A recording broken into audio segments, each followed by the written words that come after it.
warm welcome to our special program coming to you from Kerala University, which has just hosted the 77th edition of the Indian History Congress. It's a significant event where you find historians from across the world coming and submitting their papers, talking on historical issues of contemporary relevance. Over the next 30 minutes today, we take a look at the history of women's movement in the country. Joining me now, some of the very credible voices. On my extreme left, you would find Radhika Seshan, who is Associate Professor in Pune University. Next to her is Sajitha Shankar, who is a painter and artist, and she has worked on women's emancipation through her art forms. Next to her is a woman who doesn't need much of an introduction. A lot of people know her. She's Sucheta, Mahajan, Professor Modern History in Jawaharlal Nehru University. Welcome to all of you on this special program. I'd like to begin with you, Professor Mahajan. Which way is the Indian women's movement headed to? Because we have seen it changing over the years. Some people have said that it has lost direction. Some are saying that no, it has become more aggressive. How would you really put it? Thank you for the question. I think that we are moving in a very, very positive direction. And again here, I'm bringing in my experience as not only a professor and a researcher of history, but also I have been living on a residential campus, which is Jawaharlal Nehru University, for the last 15 years almost. And I find that the entire women's movement on campus, for example, which I see as a kind of microcosm of the country, is that it is being energized by a very different social class of women now. Okay. Namely women who are coming in from the smaller towns, who are sometimes first generation learners. They know exactly what they want. They are willing to make a lot of sacrifices because they know that going back home is not a possibility at all. It's a very big difference sociologically from our time when we were all these city slick, city bred women, educated, into feminism, of a theoretical kind, coming into the movement in a very different kind of way. Mm-hmm. And I see this new kind of energy which is coming, from a very different social class as being, as I said, very positive. Right. And really, I think that's where the dynamism today is. Okay. So I don't see it as a situation of decline. Okay. Or, getting directionless. Okay, so you don't see it as a situation of decline. Sajitha, not at all, huh? What has been your experience of feminism? You have actually celebrated feminism through your artwork.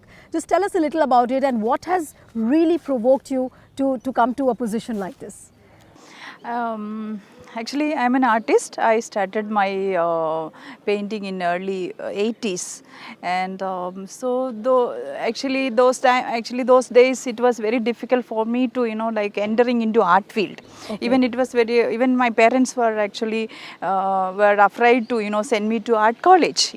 So luckily my father was very helping me and entering into art and actually I'm thankful to my father that now I am in this stage after 35 years working in art field. So your mother opposed it and your father supported you? Yes. Okay. Yeah, actually. That's another celebration of feminism within your family.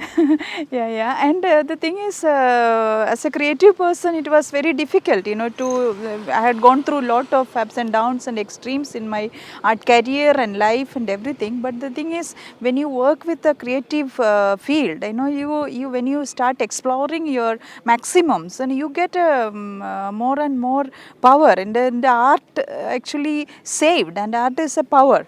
And women, actually, I think the talented, if you have a little talented in each and every girls, it should encourage. And it's maximum, to explore the maximum. Yeah. Radhika ma'am, what has been really your experience and how would you really see the women's movement evolving in the country? If I talk about the times when it started during the national movement days and the way it has evolved over the years?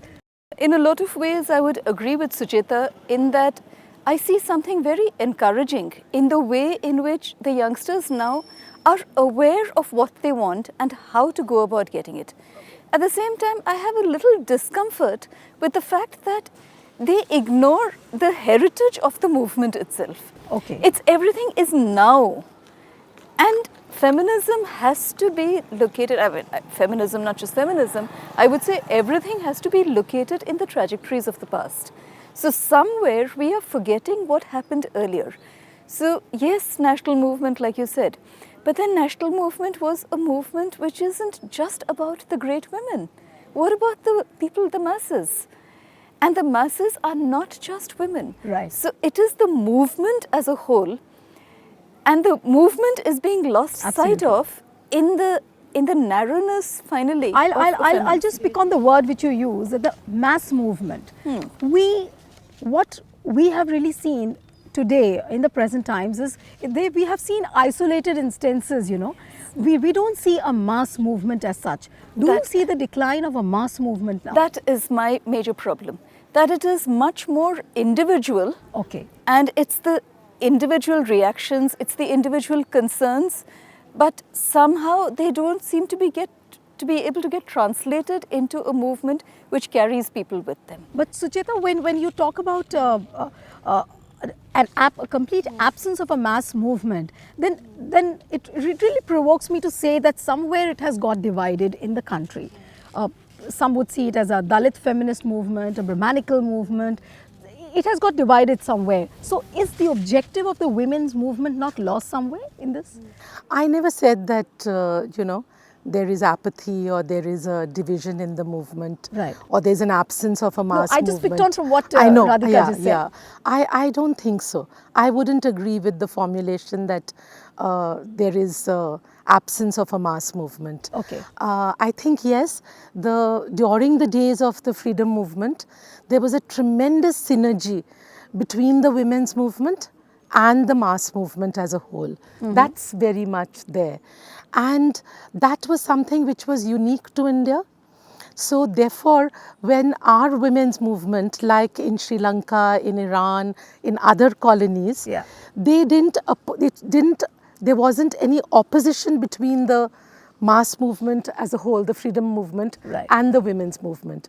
There was a synergy, they worked together. And therefore at independence, without even having a separate women's movement, there was adult suffrage, for example, which included women. Right. We didn't have to fight for Right, that. right. So a lot of things happened because of this intertwining of the women's movement and mass movement. Now the thing is, the freedom struggle obviously is over. Now our process, that our mass movements today can only be movements for rights. Okay. Right? For entitlement. And those kinds of movements, I think, are very much there. Like after the Nirbhaya case. Right. The kind That was a watershed that was the movement kind again. of elemental kind of thing. Or if you look at the gay, I mean the whole thing about The LGBT the movement, LGBT movement, the queer pride parades, for example. I mean, so women are no longer now only talking about themselves, but I think this is amazing, and this goes back to the freedom struggle. They are taking up the rights and fighting for the rights of others.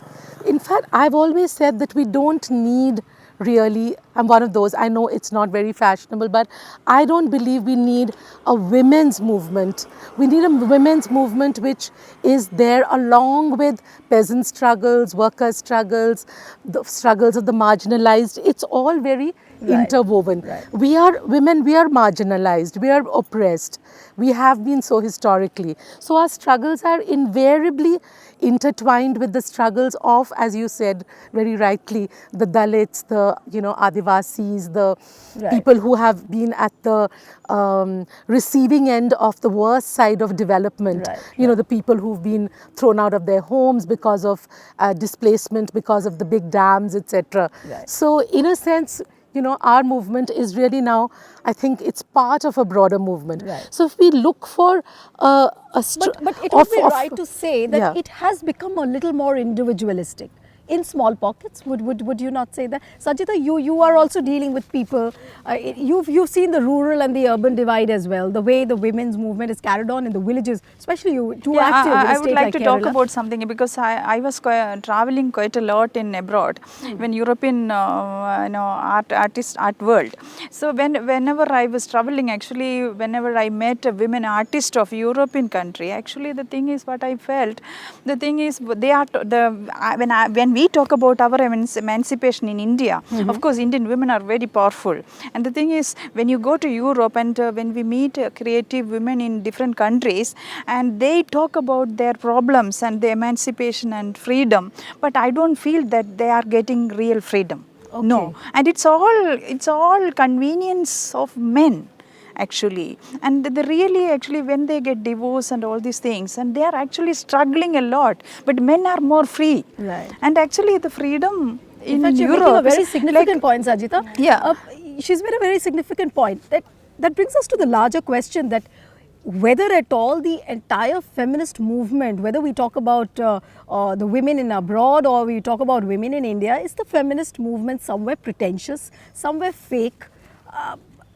I know it would be a little hyperbolic, but nevertheless, I mean, do you really look at it pretentious, fake tend to be labels which often hide the fact that maybe there are some who are pretentious. There would Right. always be some who jump on some bandwagon or the other. Right. But that's a different. But the point is, like Sucheta said, the point is about rights. It's not about entitlement Right. only. It is about being able to. It's an equity and an equitable society Right. in which everybody has an equal participation and an equal share of everything that is.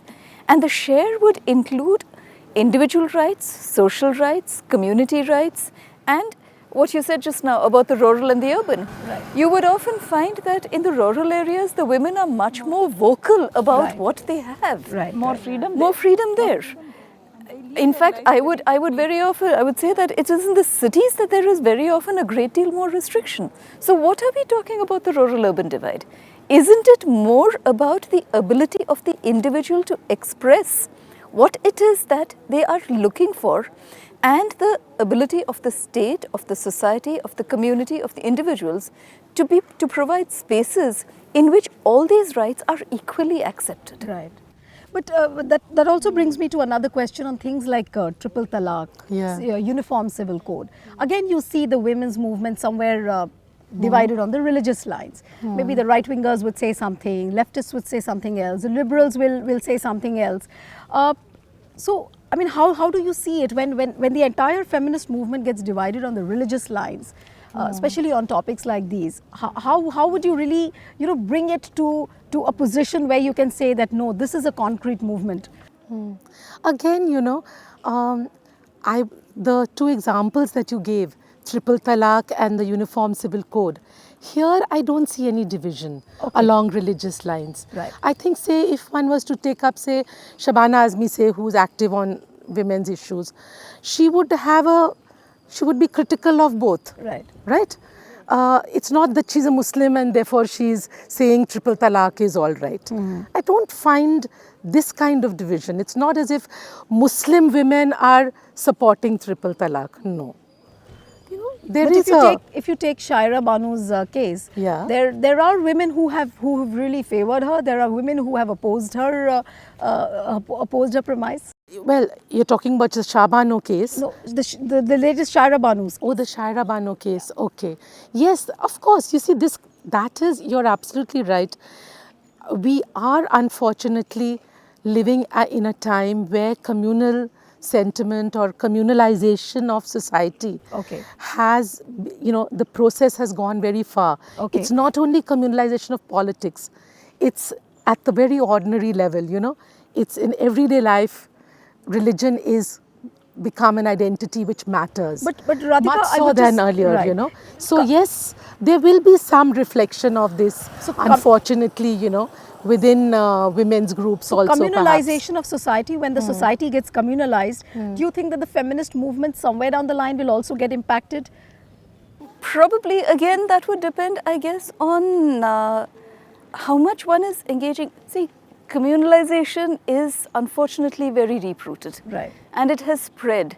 So maybe one of the directions is to talk about again the individual and the gender and not just about the religion. Okay. Take We religion must back grow into the beyond that. private. Take religion back into the private sphere and highlight the issues which are more in the public sphere. And the rights of the individual have to be part of the public sphere. And that is, I would say, ought not to be to do with religion. Right. It's a different matter. The ought not and the is, there is always a There's gap. always a big gap. in Yeah, it. it's important to explore the individuality, individual exploration is very important. Then you start thinking beyond even gender also, and women are very, very powerful and we have a lot of potential in our body. So it's important to explore. And I don't believe in particular religion. I'm not, but I practice everything. I practice all traditional yoga, meditation, everything. And I am getting very big result and to explore. But do we have a concept like an autonomous feminist movement? I've read about concepts like, the Dalit bodies, they start talking about a concept like an autonomous feminist movement. Does it really have an existence, an autonomous I feminist suppose movement? the question is then autonomous of what? When you say that it is an autonomous women's movement, Right. so I mean, if in the best possible sense, if we mean autonomy from the West, that is, it is not Eurocentric, that Right. they are not giving us the theory and we are just practicing, then of course it has to be autonomous. And I am very happy that that is how our women's movement has been.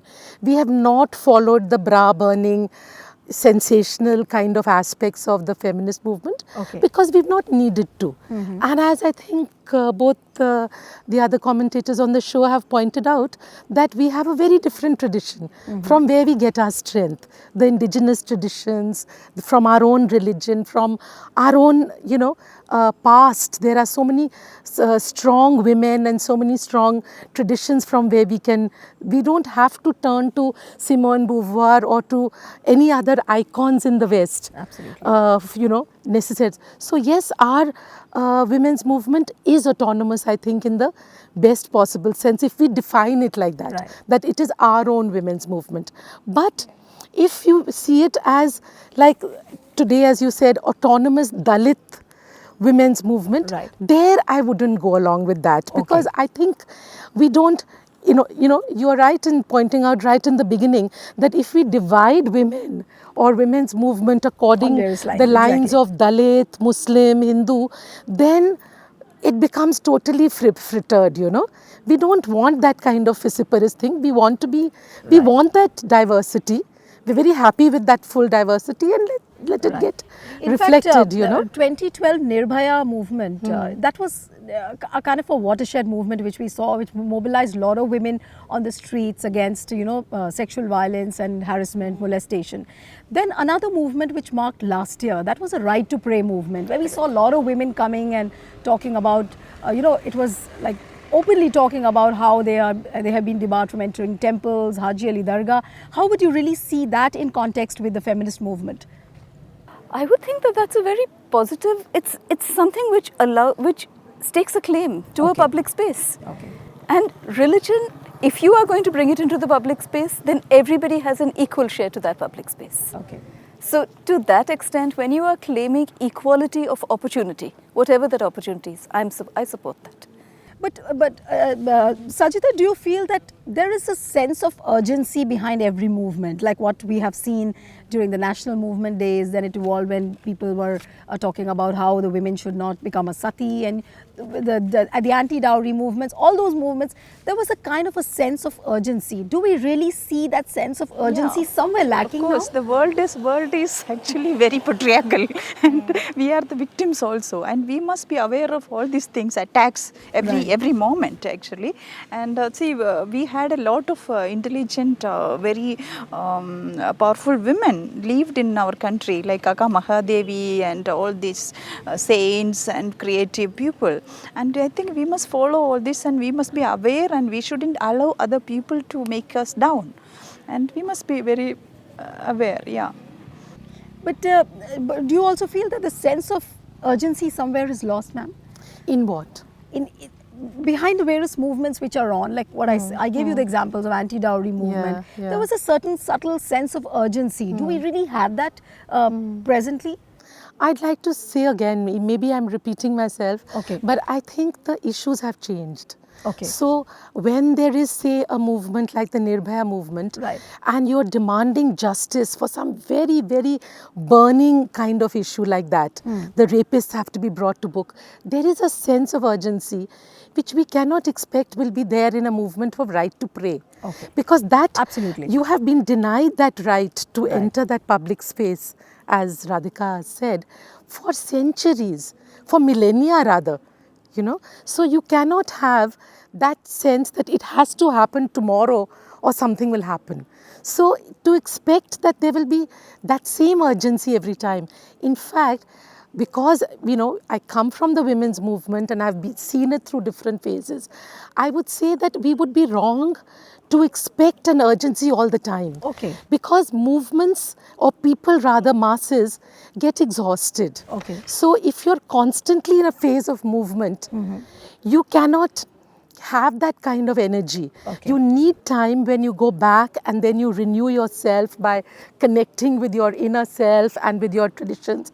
And then next time around, when there is something very big and unjust, then you come out in a greater thing. That was the whole model of the national movement, which is how Gandhi was able to make it so successful. Right. Because he had this understanding that, as he said, revolutionaries don't always live at the barricades. Right. They have to go home. They have to go home. That's an so- important point you made. But Radhika, when we talk about, every movement has to contextualize itself according to the movements in the society. Now, we are talking about a thing like digital era. We see a lot of things happening online as well. I'm talking about the digital online empowerment of women. Not many feminist groups are talking about this. What is the reason? I mean, is it the fact that, most of the women, large percentage of women are not digitally literate? Is that the reason? No, I wouldn't say that at all. Okay. On the contrary, I would say a movement, to be a movement, needs personal contact. Okay. So a woman's movement gathers momentum through the linkages of personalities. Okay. The networks on an anonymous space are precisely that, anonymous. So does that mean, Sucheta, that talking about digital empowerment of women in the online space, will that be difficult to carry it on as a movement? I think it's already there. It's there. I It's don't there, hear. but not. It hasn't been talked about so much. If you're suggesting that should become an issue or an agenda in the women's movement, it's a tough one. Okay. Because how do you do it without looking as if you are going to be part of some, geo or some, what I mean, some, you're Yeah. pushing the agenda Right. of some, Right. service provider. Right. I think on the whole thing should be that whatever other spaces, Right. it shouldn't be just digital spaces, whatever are the spaces which women can occupy, whatever public spaces and private spaces to connect. Right. I think those should be there. I don't want to privilege digital space Okay. over any other. Okay. Point taken. Huh. Your last thoughts before we wind up the show. Yes. Another last yeah, point yeah, is Radhika. that the digital space is finally also a personal space. Right. The digital space is as good or as bad as the individual makes Right. it. You're back to the individual. Absolutely. Just quick last thoughts before we wind up the show. We cannot talk or think about the women's movement or the feminist movement without the men. Do you really see the men's attitudes changing now? A quick few seconds reply. Well, in some areas, yes. In a lot of areas, no. Okay. The, Sachitha, how would you really the see? feminism, the word itself created by men. Okay. So do you really see that mindset now changing? Yes, of the course, men of did course, that. because we are all in active. Okay. So how would you really see it, ma'am? I think the men are very much on our side, Okay. and that's how it has to be. So that's the silver lining of the whole discussion, that the men are by the sides of the women, and that's something positive to look forward. But remember, feminism is just not about making a woman strong, but it's about changing the attitude towards that power. I think on that note, it's a good time to end the show. Thanks so much, Radhika, Sajitha and Sucheta for being here on the show. Goodbye and thanks for watching.